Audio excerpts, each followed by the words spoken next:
Um país dividido politicamente, crise econômica, pandemia da Covid-19 e questões raciais cada vez mais tensas. Joe Biden e Donald Trump travam uma das maiores disputas pela presidência dos Estados Unidos. A pergunta que fica aqui no videocast é: será que isso afeta de algum modo a corrida para o Oscar 2021?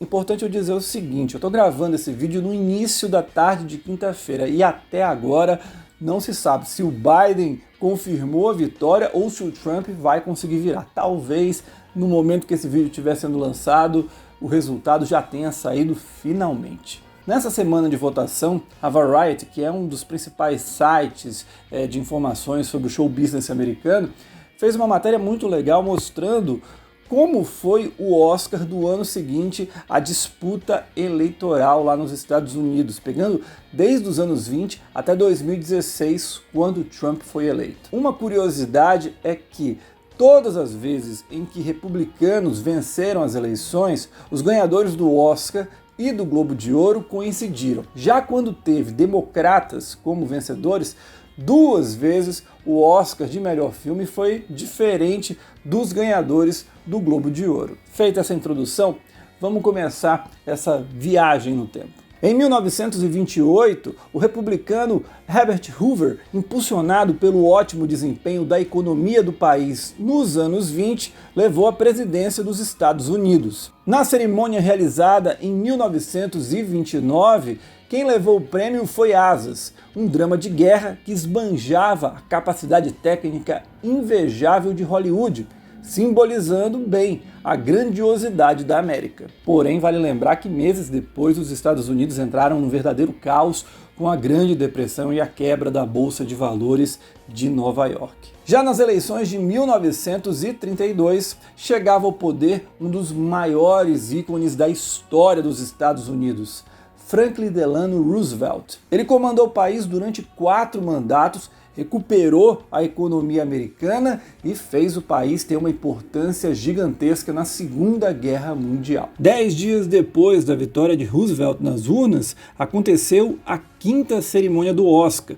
que teve Grande Hotel e seu elenco repleto de estrelas como vencedor. Em 1937, o grande Ziegfeld mira na valorização de pilares da cultura americana, o show business e o self-made man.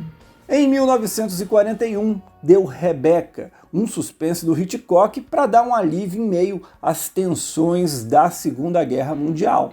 E por fim, em 1945, O Bom Pastor trazia esperança em meio ao conflito mundial. O Roosevelt morreu em 1945 e quem o sucedeu foi o vice, Harry Truman, e ele foi reeleito em 1948. Em meio ao reposicionamento do mundo, levando para a Guerra Fria, o Oscar de 49 foi no seguro e optou pelo clássico com Hamlet, de William Shakespeare, uma adaptação sensacional do Laurence Olivier. A produção britânica foi a primeira feita totalmente fora dos Estados Unidos a levar o prêmio máximo. O Dwight Eisenhower levou a primeira das 2 eleições dele em 1952. Nessa época, os Estados Unidos já se consolidava como o grande líder do mundo ocidental, mas também vivia o período obscuro do marcatismo. Não é à toa que os vencedores dos Oscars de 53 e 57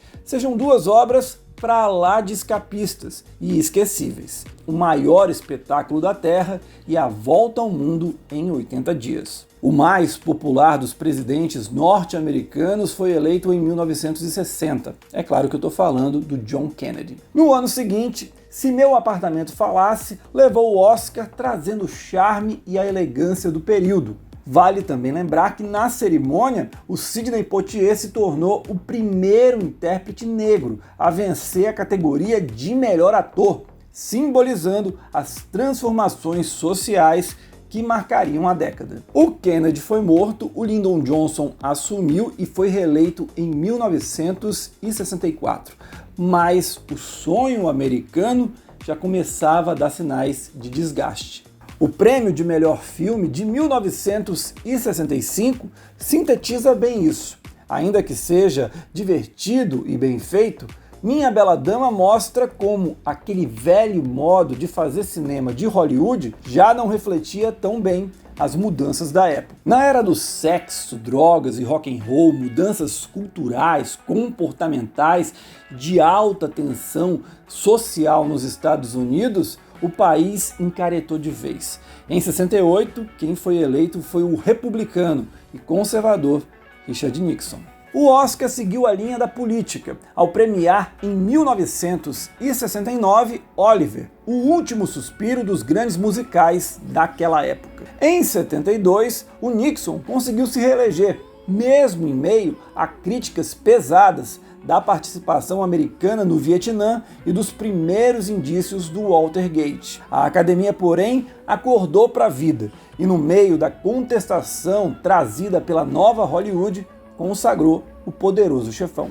O Nixon caiu e em 76 chegou a esperança de uma nova América com o bom mocismo do Jimmy Carter. A academia abraçou essa ideia e ficou com Rock, o Lutador, uma produção que mostrava como até as pessoas mais humildes poderiam vencer nos Estados Unidos. Azar do contestador e melancólico Taxi Driver. O Jimmy Carter, porém, não durou muito. Em 1980, chegou à Casa Branca um velho conhecido de Hollywood. Eu estou falando do Ronald Reagan.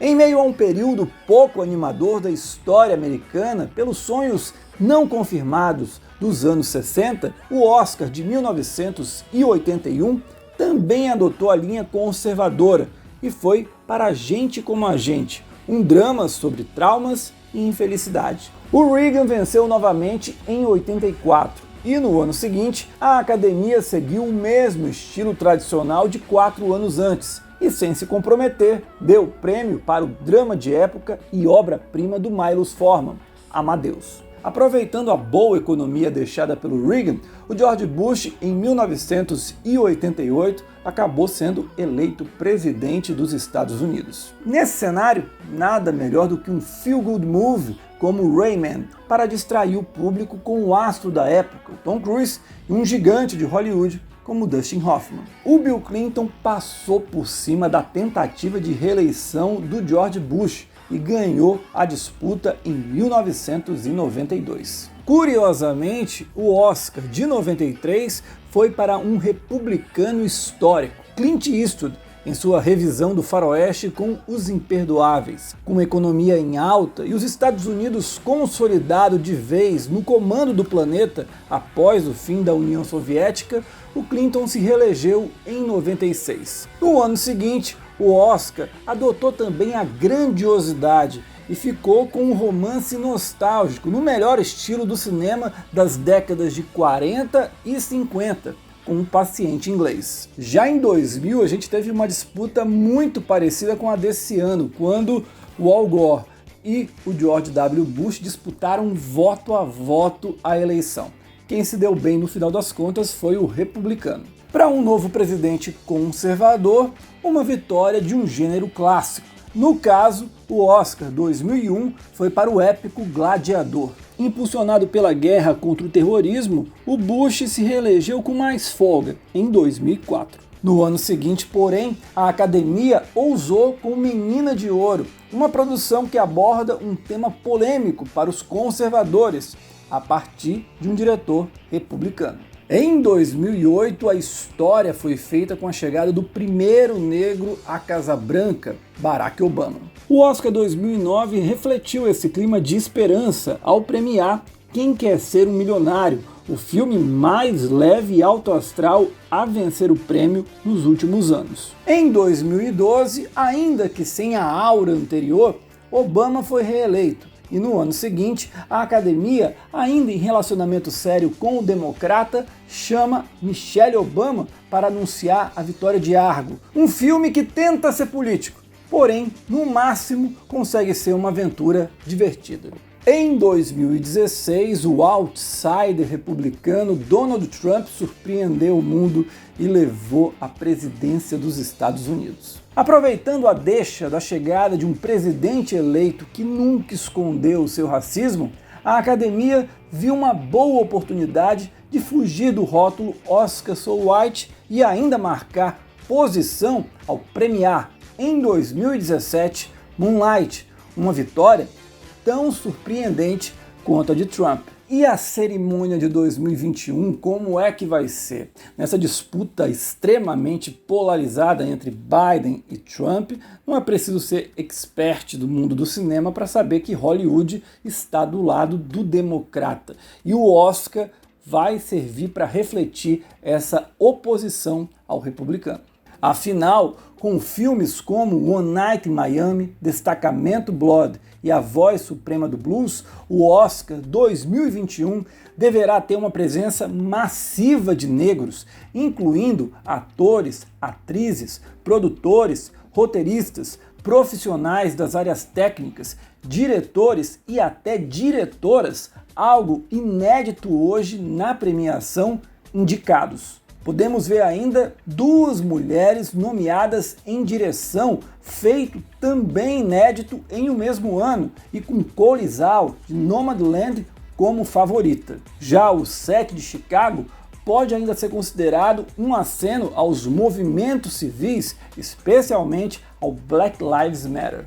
Porém, no momento dos Estados Unidos, tão dividido, tão complicado, eu não duvido nada que a Academia vai querer seguir um caminho mais seguro e ficar num terreno que ela adora, que é falar sobre a própria indústria, que é falar sobre o próprio cinema. Isso pode significar a vitória de Mank, um filme de um dos grandes diretores do cinema americano dos últimos 20, 30 anos e que fala sobre os bastidores de um clássico, no caso, Cidadão Kane. Saída mais conveniente que essa, impossível.